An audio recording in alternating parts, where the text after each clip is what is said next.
Difference Geneva series और mailing Morton series? ये तो अभी बहुत एडवांस बात है, मतलब बहुत एडवांस स्टेज की बात है कि जेनेवा और मालिंग मैटन में हम डिफरेंस बताना शुरू करें। डिफरेंस इन द सेंस कि देखिए, उसके लिए ज़रूरी है कि हमारा जो वीडियोस हैं, जो हमने रूट स्टॉक के ऊपर ख़ास तौर पे एक वीडियो बनाया है, तो आप अगर उसको स्टडी करोगे तो वहाँ से आपको पता चलेगा। तो मुझे लगता है जो फार्मर इस तरीके का सवाल कर रहे हैं उन्होंने वीडियो सीरियसली नहीं देखा है वो, तो उस वीडियो पे जाएं और उसको देखें। M9 सबसे पुराना है, उसके बाद मॉर्टन सीरीज़ निकली, मॉर्टन इम्यून सीरीज़, उसके बाद MM सीरीज़ निकली, 2 रिसर्च स्टेशन ने कोलैबोरेटेड कर एफर्ट से निकाली वो, और जिनेवा तो बहुत बाद में निकला है। उसके बाद एमला निकली। एमला सीरीज़ नहीं है अपने आप में, एमला जो है, देखो ये डिफरेंस पूछने से ज़्यादा बढ़िया है कि हम अगर नहीं, बट आजकल लोग डिमांड कर रहे हैं कि हमें जेनेवा सीरीज का रूट स्टॉक। हाँ, तो जिनेवा को क्यों चाहिए? हाँ एग्जैक्टली, क्यों चाहिए? जिनेवा का रूट स्टॉक मांगने के देखो अलग अलग टाइप के ग्रोवर्स हैं पूरे वर्ल्ड में। आज की डेट में भी जो 90% है रूट स्टॉक, वो कौन सा है?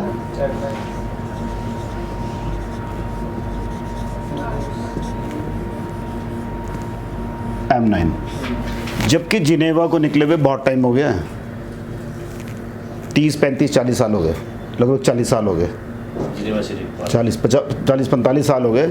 लेकिन आज की डेट में जो सबसे पॉपुलर रूट स्टॉक है वो M9 है। इसकी प्रोडक्टिविटी की वजह से, इसकी फ्रूट क्वालिटी की वजह से, और M9 का एक समझ लो कि एक यूनिफॉर्म कंसिस्टेंसी हर जगह में, एक सिमिलर जैसी ग्रोथ है, सिमिलर जैसी। जिनेवा जो है G सीरीज़, ये अलग अलग जगह में अलग अलग परफॉर्मेंस है इसकी। गाना की तरह हो गया फिर, गाला की तरह हो गया। हालांकि ये भी इसी से क्रॉस करके अलग अलग उनको क्रॉस करके निकाला गया है, लेकिन अगर G सीरीज़ हिमाचल के लोग मांगते हैं, कश्मीर के लोग मांगते हैं, तो वो थोड़ा जस्टिफाइड सा लगता है, क्योंकि G सीरीज़ में क्या है, रीप्लांटेशन की, उसकी भी ठीक है, रीप्लांटेशन रेजिस्टेंट है ये।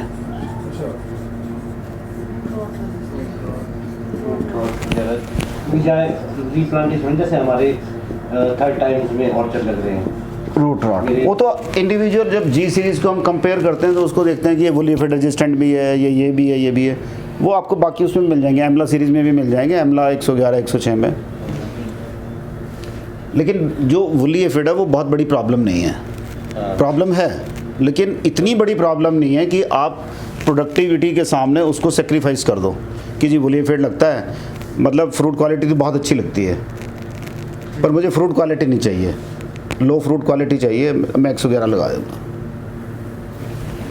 तो बेसिक जो डिफरेंस है एक तो यही है कि ये रीप्लांटेशन, और एक बीमारी जो शायद अभी आई नहीं है और आने वाले टाइम में बहुत जल्दी हमारे हिंदुस्तान में होने वाली है, तो वो है फायर ब्लाइट।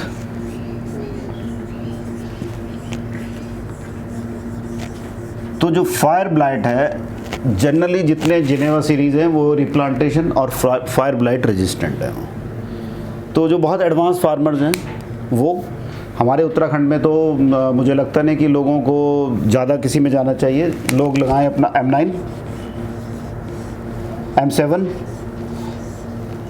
MM 106 और MM 111। तो ये जो हमारे उत्तराखंड के लिए बेस्ट है आज की डेट में। जब ये नेक्स्ट 20-25 साल के बाद जो जिस आदमी ने M9 लगाया है उसको लगाने की दोबारा ज़रूरत पड़ेगी, तब वो जिनेवा सीरीज़ को ढूंढे, तब वो जिनेवा सीरीज़ लगाए। बीमारियाँ हैं, बीमारियाँ नहीं हैं, वर्जिन सॉइल है। एक चीज़ तो मुझे लग रहा है, लेकिन आने वाले टाइम में एक बहुत बड़ी प्रॉब्लम ये है कि बहुत सा जो प्लांटिंग मटेरियल है गवर्नमेंट अपने लेवल में इंपोर्ट कर रही है, कश्मीर से आ रहा है लगभग। जैसे इस साल भी सरकार बोल रही है कि हमने 20 लाख प्लांट लगाने हैं, तो सरकार के पास अपनी नर्सरीज तो है नहीं यहाँ पर, वो कहाँ से आ रही? कश्मीर से आ रही।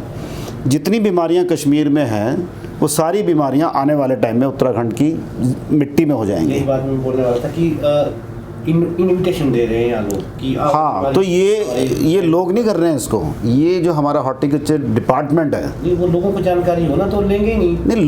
लोगों का तो सिंपल सा कंसेप्ट है, लोगों को फ्री में मिल रही है चीज़, फ्री में चीज़ मिल रही है तो लोग तो फ्री में ले रहे हैं। मैंने बहुत अच्छे पढ़े लिखे लोगों को भी ये देखा है कि भाई अगर फ्री में चीज़ मिल रही है, सेब का पौधा फ्री में मिल रहा है, तो वो एक कहावत लगाते हैं कि दान की बाछी के दांत कौन गिने, क्यों गिने?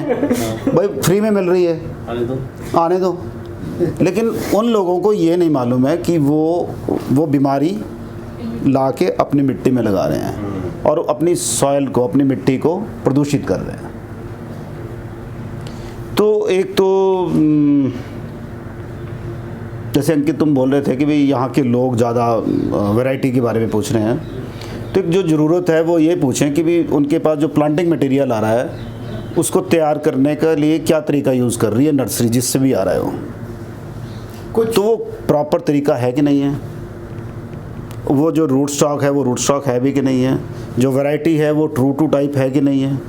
रूट्स, अब अगर आपने एक नर्सरी ग्रो करनी है तो मुझे नहीं लगता कि कश्मीर में भी और हिमाचल में भी बडवुड ब्लॉक किसी के पास होगा।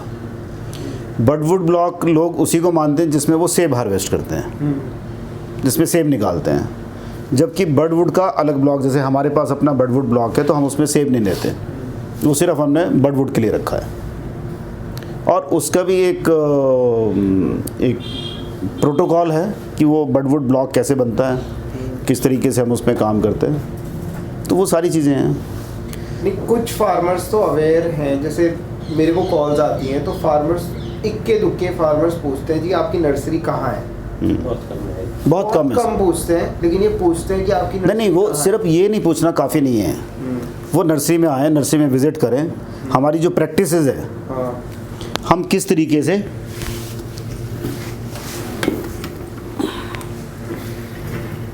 वो, मतलब फार्मर को ये ज़रूर चाहिए कि देखो एक पौधे को, एक मैं पहले से बहुत, हम जब ट्रेनिंग देते थे तो हम एक बात बोलते थे कि आपको जब कभी अपने लड़के की शादी करनी है तो आप लड़की ऐसे तो लाते नहीं ना बाज़ार में गए, अरे ठीक लग रही है, वो हाइट भी ठीक लग रही है, उसकी हाइट ठीक है और लड़के के साथ मैच कर जाएगी, चलो चलो इसको ले जाते हैं। लाते कोई ऐसे? कोई नहीं लाता। कैसे लाते हैं? हम लोग उस लड़की के बारे में देखते हैं, फिर बोलते हैं इसका परिवार कहाँ है, इसके माँ बाप, फिर उसका ख़ानदान, फिर जन्मपत्री में बनाते हैं, गोत्र, जाति पाति जो सब जो है, हालांकि आज की डेट में कंटेक्स्ट में वो ज़्यादा नहीं है, बट आजकल सब कुछ देख के लाते हैं। और इस बात की कोई गारंटी नहीं है कि आपने शादी करी और 2 साल के बाद भी वो आपके साथ ही रह रही है। वो आपके बेटे को भी ले जाएगी कि भाई अब तो सास ससुर बूढ़े हो गए और इनसे हमारे से बर्दाश्त नहीं हो रहा है, और अलग से मकान बना के अलग से घर में रहते हैं। लेकिन जब एक सेब का पेड़ आता है ना आपके घर में, तो वो जहाँ आपने लगा दिया उससे 1 इंच भी इधर उधर नहीं खिसकता हूँ। वो नहीं बोलता कि जी मैंने अब कहीं और जाना है, वो वही रहेगा, चाहे वो प्रोडक्टिव है चाहे वो प्रोडक्टिव नहीं है।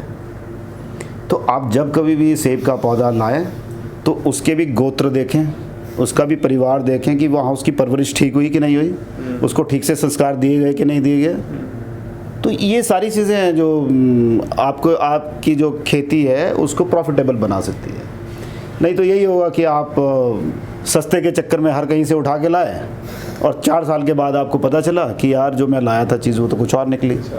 सिलेक्शन तो आप बहुत कर रहे हैं कि गाला में डिकारले लगाऊं कि शिनी को रेड लगाऊं, ठीक है, मैं रेड वेलॉक्स लगाऊं या किंग रोट लगाऊं, लेकिन जहाँ से आपने लिया वहाँ से गलत चीज़ ही गलत ले लिया आपने। तो हिमाचल में तो ऐसा बहुत सा हुआ है। मैं एक इंसिडेंट बताता हूँ आपको कि जब मैंने नर्सरी का काम शुरू करना था तो मैं अपने दोस्त के घर गया, तो बैंकर था, मैं भी बैंक में था, तो उसके घर में उसके जो बच्चे, मतलब स्कूल के बच्चे थे यूनिफॉर्म में, वो अपनी बडवुड इकट्ठी कर रहे थे। बडवुड मतलब ग्राफ जो उन्होंने कटिंग काट छांट छटाई करी थी जो वो। तो मैंने उसको पूछा ये क्या कर रहे हैं? कहते ये इकट्ठी करके ले जा रहे हैं। मैंने कहाँ ले जाएंगे? जलाने? कहते नहीं, ये एक नर्सरी है, नर्सरी वाला ले जा रहा है इसको। कुल्लू की बात है शायद ही। तो ये नर्सरी वाला ले जा रहा है इसको। भाई नर्सरी वाला क्या करेगा इसका, कि वो इसकी ग्राफ्ट करेगा? मैं कि यहाँ तो कोई तरीका नहीं है उनका, तो जो भी कांट साँट है सब इकट्ठा करके ले जा रहा है। तो मैंने उसको रिक्वेस्ट किया कि यार मैंने इससे मिलना है, जो नर्सरी वाला है। और मैंने कहा पर इसको ये मैं बताना कि मैं भी सेब वाला हूँ, तो थोड़ी सी स्टडी करते हैं, ऐसा बोलना है। बैंक में एक प्रपोज़ल आया है, तो उसके लिए हमने ये केस बनाना है थोड़ा सा। तो गए हम उसके पास पहुँचे, तो उसने मुझे इकनॉमिक्स समझाई सारी कि मैं 2 लाख सीडलिंग कश्मीर से लेता हूँ। उस वक्त रेट था 25 पैसे, 40 पैसे पाला। तो मैं उसको लेता हूँ। बाकी ये हमारे जो साहब हैं जो मेरे साथ गए थे, कि इनकी वो आती है जो लकड़ी आती है ऊपर से, उसको ये भी पता नहीं था कि इसको बड़बुड़ बोलते हैं। तो मैं उसको लेता हूँ और काट वाट के उसको भी ठेके में देता हूँ। हो गया ये बात। तो मैं उनको पूछा, मैंने कहा ये आप 2 लाख पौधे तैयार करने के लिए तो आपको बहुत चाहिए। कहते मैं डायरेक्टली सेल ही नहीं करता फार्मर को, मैं तो सरकार को देता हूँ, गवर्नमेंट को देता हूँ। तो मैं उसी को काटता हूँ, उसी को जोड़ देता हूँ वहाँ पर, तो दिखने के लिए हो जाता है कि ये ग्राफ्ट किया हुआ है। अच्छा। और बेड बना दिए। अब जून जुलाई में पता चलता है कि भी किस चीज़ की डिमांड है।